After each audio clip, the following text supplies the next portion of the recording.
Pin 16, this will kind of be the last pin of our consignment for Final Drive, and then we'll get a couple pins of Gravois show pigs we'll get into here as well.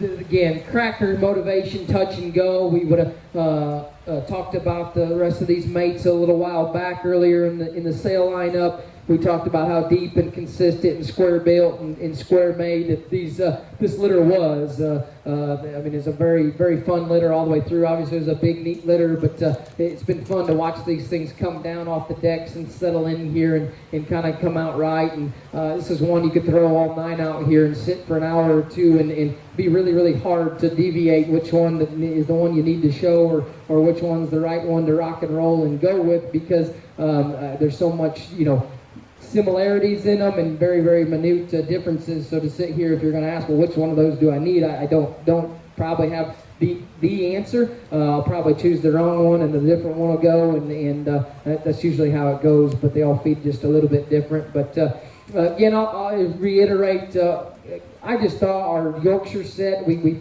emphasized it a little harder this time go around, and obviously having a big litter like this helps you with numbers, but we're probably going to keep emphasizing. I want to encourage more kids, especially here in the state of Arkansas. I know kids in Oklahoma, Texas, what have you, do a very good job of it, but jump in on these breed hogs and this classifying deal. I think it's an awesome deal. We always get phone calls. Hey, I've got XYZ budget, it may be $300, $400, $500. I don't know if I can afford a top end crossbred hog.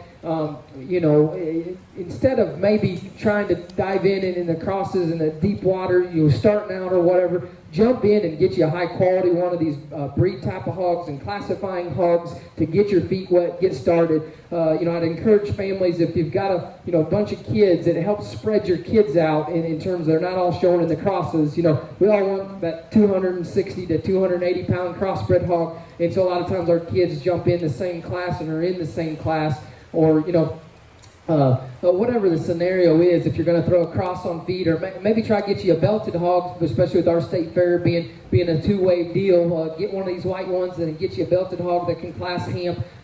Latch on to a breed like this and make that your breed. Maybe make that your family's breed, and you can do that with other breeds and classifiers as well if you want. But guys in Texas, I think, do a very good job of that. Like, hey, we're a Yorkshire family. We show a Yorkshire and put a really good Yorkshire on feed every year. It's just what our family does and enjoys to do. That may not be your family, but just think about that. With the classifying, we're going to have classifying at AYE. We have classifying at State Fair. So maybe just put that in the back of your mind. And that's why I offered the Yorkshire Bounty. I want to get kids excited about this classifying deal. I want to get them excited about showing a breed hog. I know everybody's like, you show a breed hog, you really don't have a shot to win the deal. I don't think that's always true. If you get the hog quality and good enough, your guys sorting AYE this year used a Yorkshire classifier to be reserve grand overall at a Texas major. So it can be done. If you have the right one. We got top 5 scenarios. We will. I'll talk about this more later. But with our Final Drive show pig camp and futurity, we're going to break those out in breeds and give away some prizes for the breed hogs too as well. So we're just trying to offer opportunities and get you maybe a little money back or cash back or whatever have you to get excited about maybe showing one of these breed classifying deals. And the flip side of that, we had the numbers, and I just thought we had the quality. I'm excited about this group, and there may not be a single Yorkshire come out of here and go win a breed or go win anything anywhere, and that's okay if it doesn't happen and it's not our year or whatever in that scenario. But I think the depth and quality and consistency of these things gives us a very good chance, and lots of different numbers of kids a very good chance to be very competitive and then show that chips are going to fall where they fall, and it's just part of showing livestock and part of life. But so again, remember, $1,000 to win the breed at AYE and State Fair, $500 if you're reserve breed at AYE or State Fair. So just keep that in the back of your mind. I apologize for preaching a little bit there, but again, these are the 36 litters. Crackers on a Motivation Touch and Go. We got 36.5 will be the first one, and that's a bear that I've been awfully excited about, just in terms of his skull and his look up front, his density and squareness of build. I think that's a very, very good type of show pig and show bear. And like I said, still going to have to manage the white on these things, but I think a way large shot of these things, regardless of what happens through the summer, of staying solid white all the way through, just the way they're bred, the way their mom's bred, the amount of Yorkshire they got in them, and everything to that nature. Or we talked about maybe a couple other little whites that are solid white we may have to watch and manage. I think these 36s certainly are capable of staying solid white all the way through and shouldn't have an issue there, in my opinion. So there's the 36.5. Again, I think that's a very one that needs to be very high on the list out of this 36 litter, and really high on the list throughout the sale. Dash 8 up there in the corner, Digging Blake, is one. Honestly, this pig probably looked better a week ago, maybe hitting that stage and just doing one of those things, and not as quite bloomy as a couple of his mates today. But man, when you just study that one in terms of build and skeleton, look out and extension out through his front end and squareness throughout, that's one.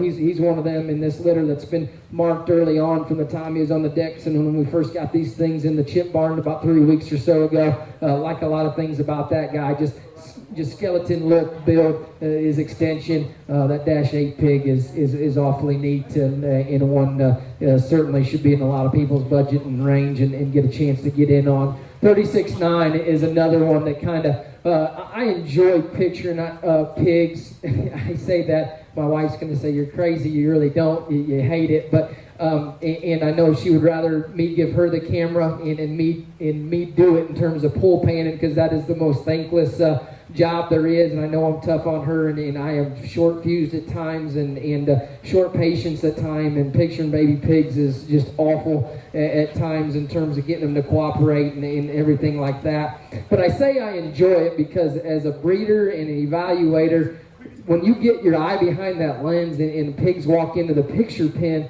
you can get a lot of studying on those hogs, and you really know what you got in terms of build and in type and kind, and you start seeing flaws you maybe not caught in the pen, or you start seeing positives you didn't catch in the pen, or maybe pigs that didn't catch your eye, they walk in, and good show pigs are easy to picture, I promise you, because they walk in and their build's right, and their proportions right, and their skeletons lay in them right. And so I enjoy picturing, and you probably won't give up behind the camera anytime soon, because it really gives me a good sense of the pigs, and a unique aspect of looking at them, sitting on that bucket and picturing them while my wife's on her knees and trying to run around the pen and get them set up. But I say that because this Dash 9 pig is one that when he came into the picture pen, maybe there was a couple others back in the pen that you caught your eye a little more than this one. But man, when that thing stepped into the picture pen, I thought he was so unique, from the top side of his blade out through his head and neck carriage. His proportions are right, his build was right, his angulation to his front shoulder, his angulation in terms of his rear hock set, his squareness. That's a pig that you just go home, put on feed, and hang on tight, because it could be very, very fun when it's all said and done.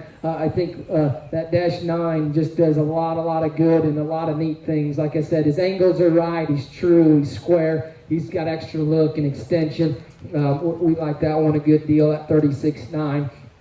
36.11 be the next one, and that's another pig, and a dense-footed and skeleton relative to the mates, dense skull type of one, good in terms of rib and body. I love how square and proportional all these pigs in this litter are. Their chest is square and opened up and square at the ground. Their toes are square. Their pin set's square. Their length of body and their height to shoulder is just all really, really proportional, and they're just so cookie cutter in their overall type and kind. So I can't just sit here and tell you that's the one or that's going to be the one, because like I said, it's one of those deals. We take all 9 of them out of this litter, put them in 9 different homes. Probably the one that gets the best care and feed management is going to be the one that wins in the end, and that's probably what often sorts a lot of these hawk shows in the end, is just the attention to detail and the overall care and management and showmanship they get. But that Dash 11 is no slouch in an awfully good litter of pigs.